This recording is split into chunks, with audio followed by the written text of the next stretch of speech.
What's good, YouTube? It's your boy K-Flex, and I'm back here with yet another video covering the second and third round for the Miami Dolphins. Before I get into the video, I just have to thank you guys really quickly. Oh my goodness, the last video we uploaded, the who the Dolphins should take in the second round video, that joint got 6K views in 10 hours. I was never expecting that. I cannot believe that. Shout out to you guys for watching that video. Everybody that watched that video, everybody that subbed from that video, everybody that, you know what I'm saying, told their friends, whatever you did, bro.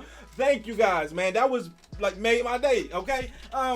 Anyways, the Dolphins didn't draft anybody that I said we need to draft in that video, for the record. Spoiler alert, okay? But we did get some excellent players. Now I'm going to get into it. And honestly, guys, I didn't agree with all these picks. But at the same time, I have been wrong before, as I've said previously. So I'm not really tripping. I'm not really thinking I know everything. I'm just saying a lot of this shit I didn't agree with, okay? But anyways, to get into it, we ended up drafting Jevon Holland with our first pick in the second round, which honestly wasn't a bad pick when you consider that Trevon, the prospect that I actually wanted, actually had an injury that I had no clue about. He had like back surgery or something, and that's why he really kind of failed.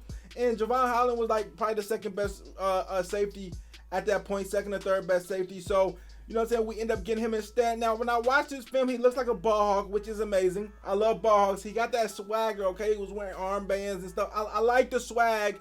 And also, I just like his numbers, number 8. I hope he keeps the number 8 in the NFL. He'll have the cleanest jersey in the NFL if he keeps that number 8. But anyways, he looked like he'll be good with this. And I always knew we needed a safety. I know safety wasn't the most pressing need for a lot of people, but we definitely needed a safety with the way that Eric Rowe and Bobby McCain are. They're not bad players, don't get it wrong.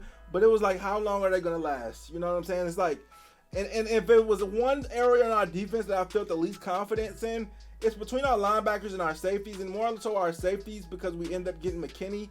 So I'm thinking, yeah, it got to be our safety. So I'm happy for Holland. I don't know how much time he's going to get his first year. He got some punt returning ability, but I don't really care about that. Like when we draft players, even with Waddle, it's like, oh, he can return kicks or punts. I don't even want our good players returning kicks and punts. It's not worth the injury concerns. Waddle got injured last time on a kick return. Not to mention, kick returns are kind of becoming obsolete. Like that should never be a reason why you ever draft the players, because of he could kick return or punt return. That shit is becoming obsolete as the league heads towards they've already enacted rules to make it even harder right now to return kicks. Now returning punts, I guess, is a skill still, but returning kicks, damn near, it's always touchbacks nowadays. So that doesn't really matter. Yeah, at first I was like, damn, I wanted Trevon. When I found out that he was injured, though, this pick definitely did make the most sense. I'm happy with this pick. I hope he's as much as a ball hawk as he looked when I was watching him. And the thing I like about him also is that he's from Oregon, and when I think Oregon, I think speed. He looks fast. His speed is like my favorite feature, or I don't say feature, attribute in a player ever. I love speed. That's why I grew on Jalen Waddle so fast. I just love speed. It's like my favorite thing ever. That's why I was never the biggest fan of Javonte Williams, even though, you know what I'm saying, a lot of fans wanted him. I just love speed. That's just my thing, okay? Then we get our Sewell Consolation Prize. We get Liam Eichenberg. I hope I said his name right. I knew how to say it earlier. I probably forgot. But we get Liam Eichenberg. And to be honest, I read something that he didn't allow a sack in the last 2 years.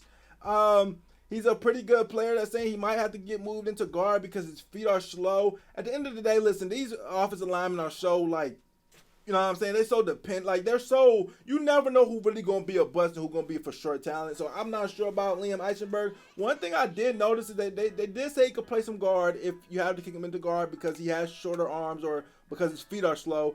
I noticed that we always, like, I feel like all our linemen that we always get, or, you know, they always can play more than one kind of position. You know what I'm saying? We don't get, like, exclusive tackles. We always get people that we could kick in the guard if necessary. And so this is a guy, Liam Eichenberg, who could get kicked in the guard. I hope he's good enough to play tackle. You know what I'm saying? Obviously, because a tackle is more premium of a position. But who knows? Obviously, he won't be playing his first year probably. And so he'll have some time to develop. Would I have rather have Panay still? If you ask me today, yes. But you know what I'm saying? I'll take the consolation prize, Liam Eichenberg, okay? If I'm saying his name right, I'm sorry.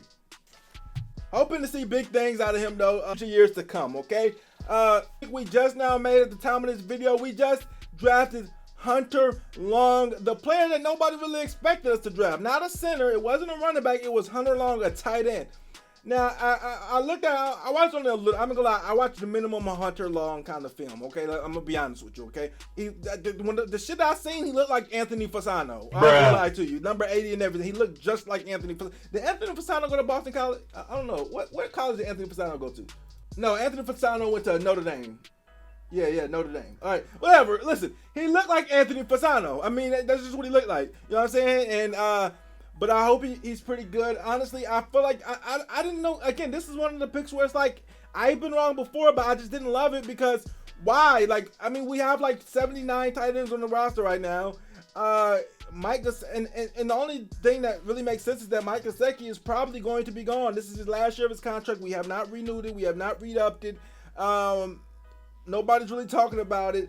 This might be Mike Gesicki's last year. All the Kyle Pitts smoke. If Kyle Pitts was there, would we have drafted him? You know what I'm saying? All these signs are just pointing at, might be Big Mike's last year. You know, we just got Adam Shaheen not too long ago. He was supposed to have some type of redemption with us. You know what I'm saying? We still have Durham Smythe, who we drafted in the 4th round a couple years ago for no reason. You know, we got like other, like, who else we got? Like one of them, like Carter guy. I mean, we have so many tight ends, it doesn't make sense. So this pick to me didn't really make too much sense, especially when there was more pressing needs to me at the end of the day. But again, I've been wrong before. I always say this. I don't care.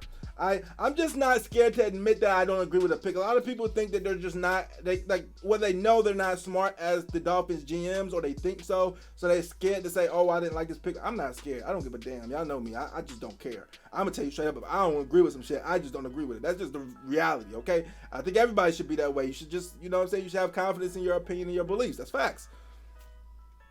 I learned that after, when did I learn that? I learned that whenever every team passed on Lamar and I wanted Lamar and Lamar ended up being a beast. I learned that when Adam Gase was looked at as a genius at the time and I thought he was a fucking fraud and he ended up being a fraud, and I went against the grain and I said he was a fraud super early and he ended up being and ever since then I've known to just follow my instincts. So if I don't like something, I've just been saying it ever since. But I'm hoping that Hunter Long ends up being good. His description is pass catching tight end with decent speed plus ball skills, but it's concerning lack of consistent aggression in his plays. Long is much too passive and unskilled as a run blocker at this point of his development to consistently help against NFL competition. Just read what it says. All right. So in his comparison is Jay Sternberger. I'm not gonna lie, I don't know who that is. So again, I don't have that much high hopes. He's definitely not Gesicki. Let's get that out the way. I'm hoping we can kick Gesicki. He's definitely not Gesicki. Like, and I love having a tight end like Gesicki. You guys know when we had just terrible tight ends in the past. We had Charles Clay for a while, but then we had Julius Thomas washed version. And I think it was another time. We had like Anthony Fasano for a while, who was good. I don't want to disrespect Anthony Fasano. He had a lot of good years with us. But they just wasn't explosive. Gesicki wasn't a guy that's just explosive. He's going to go get the ball. Like, I love having that type of tight end. I don't know if Hunter Long can develop into that, or even Adam Shaheen, but, you know what I'm saying? I'm going to miss Gesicki if the organization is going into a direction where they're getting rid of Gesicki. So, that is the NFL draft, first 3 rounds. Tomorrow, I just want to warn you guys, I will be talking about the 4 through 7, but it will be late because I have to work, it starts at noon. I have to work all the way till about like 4. Then I have to go to the dentist and have to get surgery in my mouth. And then after that, it will probably be like 7 by the time I get home. So I will make it a little late, but it will be here, okay? So, thank you guys for rocking with me. This draft has been a very, very fun process. Again, thank you guys for the last video went absolutely crazy. I was never expecting. I recorded that video at 2 a.m. and I didn't even really care. Like I care. I recorded that video at like 2 a.m. I was super tired that night, but I was like, I need to get a video out early for them. So I put it on schedule reload so it would upload while I was at work, and I just checked it. I'm like, oh my goodness, this video did amazing. So I'm super excited about that. Even though we didn't get anybody that I named, but we did get a safety, okay? At least we got a safety, and it was maybe the best safety in the class. So, but anyways, get in the comment section. Let me know what you guys think about this video. Let me know what you guys think about the whole draft. What else do you guys want to see? Like, comment, subscribe. Roll to 11K. It's your boy K Flexing.